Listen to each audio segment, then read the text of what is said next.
Chapter 7. Bernie sat at his desk holding a file filter. He had a good feeling about the couple who were coming in to talk with him.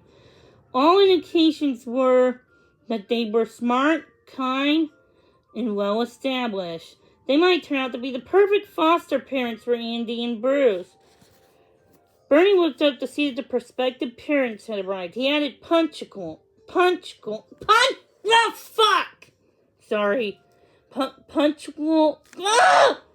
whatever, to his list of their good qualities. Jeannie, John, and Janae, Sean, welcome. Thank you for coming in. I got something to tell you. I was really excited when I got your application, Bernie said. He motioned for them to sit down in the chairs of the opposite desk.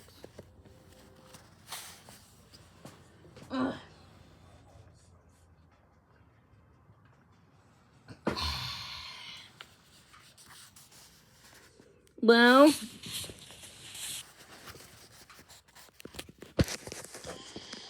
we spent a lot of time talking about this. And we're ready, Sean said. Bernie opened his folder again and read over the application once again. Just be sure that it says here, if you're open to siblings, even older ones. Janae nodded. I think about families being split apart, and it just breaks my heart. Bernie was getting more excited in a minute. Well, you got great jobs, you're in a great neighborhood. I don't want to get far ahead of myself, but I got a couple of kids in mind that I think you will love. Janae was overwhelmed with happiness. She dabbed the tears in her eyes. Tell us about them. Well, the girl is smart as a whip, and the boy's some kind of mechanical genius. And it says you're an engineer, Sean. Will they call me Mommy? Janae asked. Well, it's kind of up to them. Some do, Bernie said charitably. How soon, on average? It would really mean a lot for me if they call me Mommy by Thanksgiving. Bernie sat back in his chair. All the excitement he had a few minutes ago took a silent dive. He saw the desperation on Janae's face as he replied, again. It's really something that just happens organically. You can't predict it. We'll take care of that when we get them home, dear, Sean said, comforting his wife. What are their names? Janae asked. Well, there are so many kids who need homes, Bernie answered. But you had someone in mind, and we're still getting them. The kids I was thinking about are Andy and Bruce.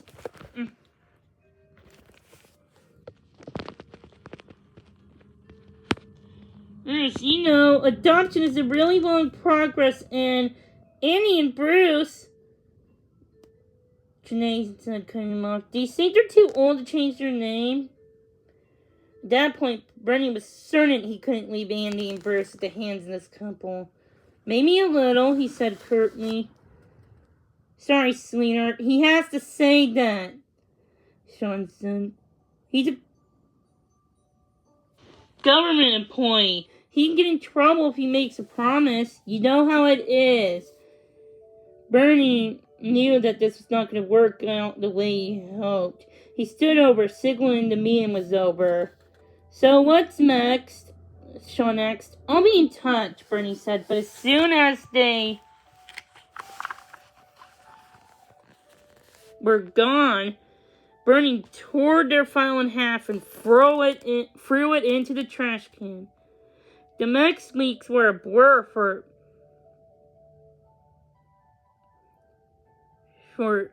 Annie, Bruce, and Heather and Dave. They worked hard to take care of the guests around their fledgling hotel. Bruce and Annie had the early shift. They woke up at 5 every morning and walked bleary-eyed to the hotel in order to feed their dogs breakfast. Once the dogs had eaten, Annie and Bruce took them for their morning walk, so that was easier than done. However, between Shep's herding tendencies, Cooper's stubbornness and Friday's determination to follow any morsel of food, no matter how small, they'd usually end up in a tangle of arms, legs, tails, and leashes, trashing around the sidewalk. Heather took the afternoon shift. This shift happened that required the least amount of feeding and walking. Heather was free to spend her time painting the nails and encouraging the dogs to find their own inner beauty. She was quite happy with this shift until one afternoon in the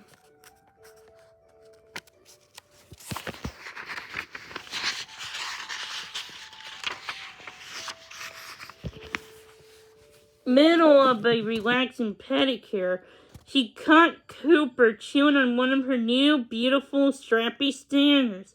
Something has to be done, she complained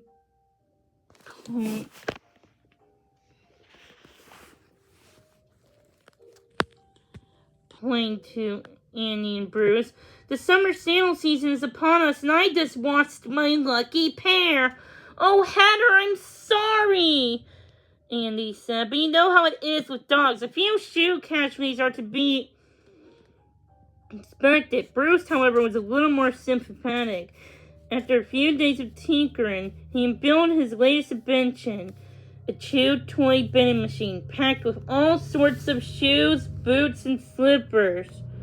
As soon as he saw Chomper's reaction to the new machine, Bruce knew he had another satisfied customer. The bulldog happily pounced on an old loafer that dropped down to the tray at the press of a button. Max on Bruce's slate was a way to reduce the amount of cleanup. Working with his plans, he built 2 rooms. One was a pee room where, whenever nature called, the dogs would trot up to the fire hydrant to the middle of the room and pee. As they took a long step off of the plate from the floor, they would trigger a burst of water from the shower head above the hydrant.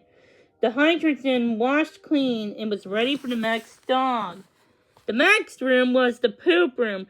Bruce had found a ramp, which was attached to a long table. He cut a few holes in the table and filled them with toilet seats. Below the plastic container belt was a conveyor belt that was lined with sheets of plastic. When the dogs did their business, the poop fell through the toilet seat onto the plastic sheet. The conveyor belt carried the poop all over to an area with a hairdryer. The heat from the hairdryer shrinked the plastic sheet beneath the poop, effectively shrink-wrapping it. At the end of the conveyor belt, the shrink-wrapped poop dropped into a gigantic trash bag. It took more than 2 weeks to finish construction on the poop room. When it was finally up and running, the foursome had to admire their handiwork. "That has to be the grossest thing I ever seen," Heather said. "It's gross," Annie agreed, "but it's brilliant." "And now that you solved our poop problem, maybe you can use your mighty brain to figure out those 5 a.m. feed-ins." "Done and done," Bruce said confidently.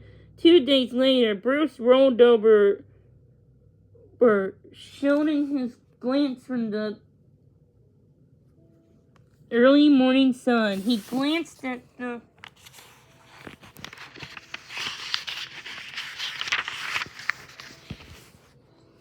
empty space on the alarm clock news to set. Bruce smiled and went back to sleep. Across that alarm clock ringing inside Hotel Francis Duke, it was attached to another one of Bruce's inventions. The alarm triggered a mechanism that released dog food down to 6 chutes into 6 separate bowls. After all the dogs scampered to the kitchen to enjoy their breakfast. When they left, they finished eating. All except Friday.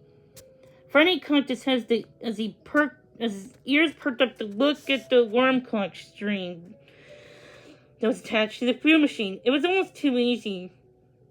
Freddy jumped up and snatched the string with his jaws.